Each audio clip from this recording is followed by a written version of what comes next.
Bueno, bienvenidos a todos los usuarios que decidieron adquirir nuestra fibra macrosintética Fitline P40. Este video está realizado para que puedan trabajar con nuestra calculadora para el predimensionamiento de espesores de losa sobre el terreno para concreto simple y reforzado con Fitline PE40.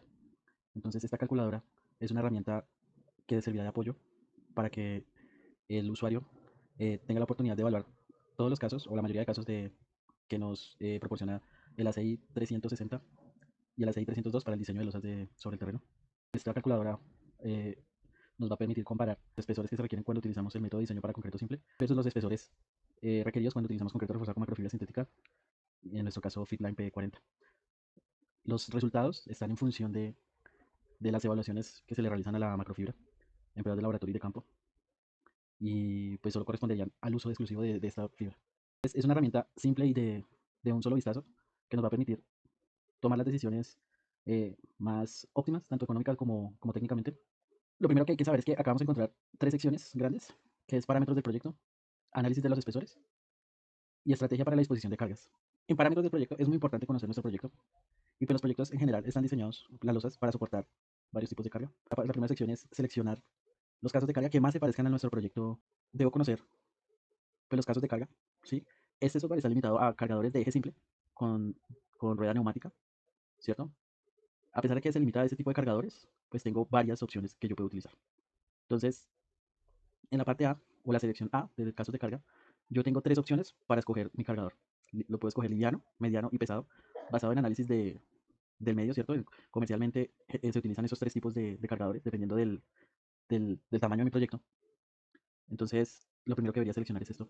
Después, dependiendo de la selección, pues yo voy a encontrar unas capacidades del cargador, una capacidad nominal en toneladas. El software acá siempre me va a decir, entre paréntesis, la unidad en la que estoy trabajando. Estamos trabajando en el sistema internacional. Para liviano, vemos que tenemos capacidades de 0.9 toneladas, 1.4, 1.8, 2.7, 2.5. En el caso de cargador mediano, pues ya nos encontramos con capacidad de 3.2, 3.6, 4.5 hasta 5 toneladas. Y cargador pesado, tenemos capacidades de 5.4 hasta 10 toneladas, que son cargadores muy de gran capacidad. Cargas concentradas para picking o racks. Entonces, los picking o racks son tipos de estantería, ¿cierto? Eh, la mayoría de estos proyectos, por ejemplo, para almacenes, siempre se trabajan con estanterías, incluso oficinas, centros comerciales también en algún momento se va a requerir estanterías. En este caso, pues tenemos tres tipos de estantería para el análisis. Podemos escoger entre picking ligera, por ejemplo, picking media, que son estanterías mucho más esbeltas, más grandes, digamos, de mayor capacidad, pues tendría esta disposición de carga y tendría este es un promedio de las áreas que se utilizan para este tipo de estantería. Entonces, ya acá no estamos hablando de 0.6 toneladas, sino de 1.5 toneladas. Tenemos un tercer caso, que es casos de cargas distribuidas por disposición variable. Entonces, este caso es, por ejemplo, almacenamiento de cementos, ¿sí? También tenemos otros tipos de casos que pueden consultar la norma NSR10, nos proporciona cuáles son las cargas mínimas por uso u ocupación en la NSR10. Y esa carga que nos proporciona la NSR10, que corresponde a la carga viva, nosotros tenemos que hacer un análisis de cargas de disposición, y pues debemos mayorarlas. Entonces, la carga que presentamos acá ya está mayorada. Entonces, la idea es que yo selecciono el tipo de uso u ocupación, ¿cierto? Del proyecto, dependiendo de las condiciones del proyecto, uno que entre dentro de este conjunto de usos. Estos son los tres tipos de casos de carga que yo debo asociar a mi proyecto. Antes de empezar el proyecto, yo debo asociarlos, es decir, buscar qué se me parece dentro de lo que está presentando el software, cuál se me parece a mi proyecto. O sea, acá estamos abarcando gran cantidad de casos, pero es imposible pues abarcar la totalidad de los casos de carga que se me puedan presentar en un proyecto. Digamos que esto simplifica, pero sí debo tener mucho cuidado cómo lo correlaciono con mi propio proyecto. Es la ACI 360. Los diseños están basados en unas propiedades, que una de las propiedades más importantes son algo que se conoce como el módulo de reacción de la subrasante, ¿cierto? Que es un valor que se obtiene del suelo donde va a estar mi losa soportada. Y se obtiene mediante el ensayo de placa, dado por el procedimiento de la AZTMT 1196. En Colombia trabajamos con la INB 168. Nosotros lo presentamos acá en megapascales por metro, pero en el ACI 360 aparece como PSI, o sea, pounds cubic inches, que serían como libra por pulgada cúbica. Tiene equivalencias, este ensayo tiene equivalencias en el módulo resiliente equivalente, ¿cierto? Que está dado por el ASHTO T307. Y el CBR también tiene una equivalencia para este ensayo. Para el caso de K, el ACI nos proporciona tres rangos, o sea, un rango entre 50 y 200 para trabajar, donde se van a encontrar los típicos valores de K para la mayoría de suelos que yo encuentro en la mayoría de proyectos. ¿Cuál debo seleccionar? El que se corresponda o se acerque más a mi valor. Si tengo valores inferiores a 100, debo escoger 50. Si tengo valores inferiores a 200, debo escoger 100. En este caso, de propiedades de concreto de la sección 2, yo debo seleccionar de esta lista, que son 21 megapascales, 24.5, 28 y 35 megapascales. Esos son los rangos que maneja el ACI 302, dependiendo del tipo de piso que yo quiera construir. El otro parámetro que debo ingresar acá es el factor de seguridad. Este factor es muy importante porque se aplicará a todas las ecuaciones que tengamos para determinar los espesores. Tengo dos opciones, 1.7 y 2. Obviamente a mayor factor de seguridad, pues es más seguro el proyecto. Módulo de rotura del concreto, acá lo obtenemos en función del F'(C). Lo mismo, todas las casillas que aparecen en grises son casillas que son informativas. Necesitamos el módulo de elasticidad del concreto, necesitamos la relación de Poisson, necesitamos el esfuerzo admisible a flexión, que como pueden ver es la mitad del módulo de rotura porque tenemos un factor de 2. Y los coeficientes de fricción dependiendo de dónde va a estar, de acuerdo con el ACI, debemos cumplir con una distancia entre juntas mínima. Entonces ya después de que seleccione todos los tipos de casos para mi proyecto, automáticamente me calcula el programa los espesores requeridos para concreto simple y para concreto reforzado con fibra. ¿Qué cantidad de fibra debo utilizar? Entonces, acá se recomienda que si usted tiene su fibra Fitline P40, consulte al equipo técnico de Trefline para determinar la cantidad de fibra óptima. Entonces tenemos cuantías evaluadas en este rango. Vamos a escoger 3.6 cualquiera. Y pues esta me da un factor de resistencia residual en función del ensayo de la ASTM 1609. Ya puedo hacer el análisis completo de mis espesores. Los verdes, que corresponden a las cargas, las cargas dinámicas de cargadores de eje simple. Tengo dos opciones para evaluarlo. Generalmente uno lo evalúa con el método de la PCA o IACA, ¿cierto? La PCA nos proporciona unos nomogramas que nos permite dimensionar el espesor de la losa, ¿cierto? Para cargas dinámicas. Y ese espesor resultante resulta, pues valga la redundancia, resulta siendo el obtenido en el interior de mi losa. Ahora, basados en los métodos elásticos, en este caso los métodos de Westergaard, también podemos tener estas disposiciones de carga. Entonces, en el interior de la losa, pues me va a dar un valor de espesor de la losa, en el borde de la losa y en la esquina de la losa. Si miramos acá, si nos saltamos esta sección a la estrategia para disposición de carga, acá vamos a ver como un mapa de calor, dependiendo de la posición donde va a estar la carga. Entonces, cuando nos referimos al interior de la losa, nos referimos a esta sección verde que aparece acá de la losa, sabiendo que cada cuadrito es una losa y el espacio que ven acá en blanco es una junta. En el interior de la losa verde, borde de la losa rojo. ¿Por qué rojo? Porque es para los métodos elásticos para concreto simple, la condición más crítica siempre va a ser el borde. Y en la esquina tenemos la otra condición que es en la esquina de cada losa, ¿sí? Entonces, cada una de esas condiciones me genera a mí un espesor. Entonces, en el caso de nuestro cargador pesado de 5.4 toneladas, me está generando que en el interior es 280, en el borde son 350 y en la esquina es 280. Analicemos el caso de la cargas por estantería, que son cargas concentradas. Al interior de la losa es de 120, estamos hablando de pico y media. En el borde de la losa es de 180 y en la esquina de la losa es 150. Y en el caso de cargas distribuidas, las cargas distribuidas son un caso especial que siempre y cuando este valor no sea mayor a 24, voy a tener espesores inferiores a 10 centímetros. Y 24 kN por metro cuadrado es una carga de almacenamiento pesado. O sea, son cargas distribuidas muy grandes. Entonces es difícil lograr superar ese valor. Listo, ¿qué me arroja acá? Entonces yo en cada caso, ¿qué debo hacer para determinar el espesor de mi losa? En el caso de concreto simple, debo determinar cuál es el que me está exigiendo mayor espesor, ¿cierto? Y siempre, pues, en este caso de este método de diseño, siempre va a ser el borde de la losa. Entonces, acá yo voy a ver que para el borde de la losa, que es la parte roja, la crítica, voy a tener un espesor mínimo para que me cumpla de 220 milímetros para estos casos de carga. Acá dice espesores por disposición de carga, tránsito vehicular, ubicación de postes.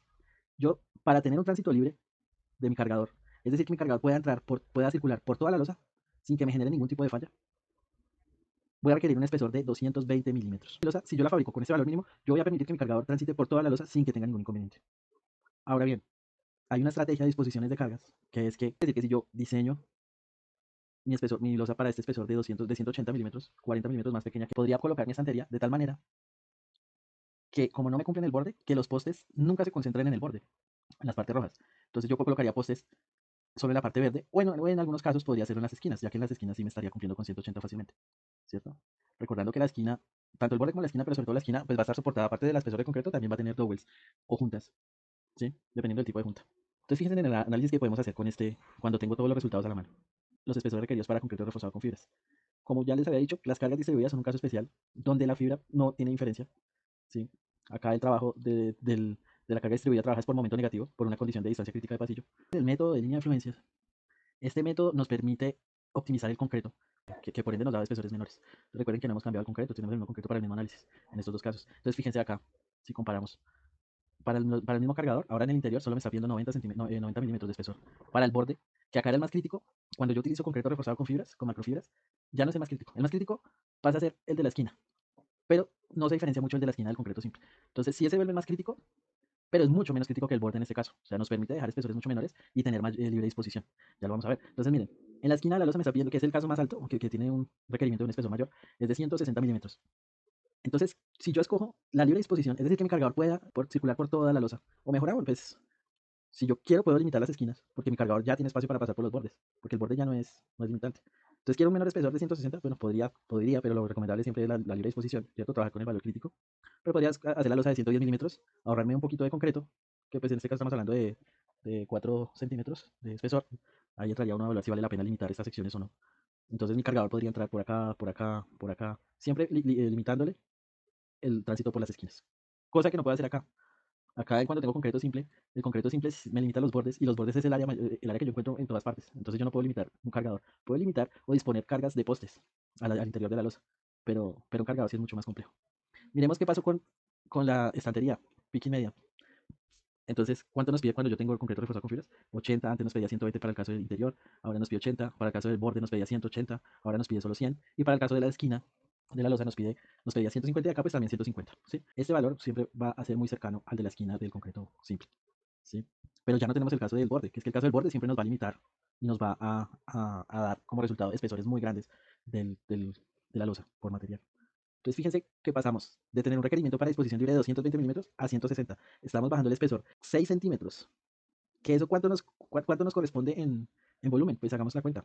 Volumen de concreto requerido para 1000 metros cuadrados. Sí, hagámoslo fácil. 1000 metros cuadrados es lo mismo. Entonces, tengo acá que si yo utilizo la disposición libre, que es el espesor del borde, el verde, voy a requerir 220 metros cúbicos de concreto para ese espesor, para 1000 metros cuadrados. Para mi concreto reforzado con fibras, ya voy a requerir 160 metros cúbicos de concreto para tener una disposición libre. ¿Qué porcentaje corresponde de ahorro? Estamos hablando del 27% de ahorro. Me estoy ahorrando 60 metros cúbicos para 1000 metros cuadrados. En plata, pues eso tiene su equivalencia. Acá hacemos un análisis adicional eh, de costos. El software lo permite.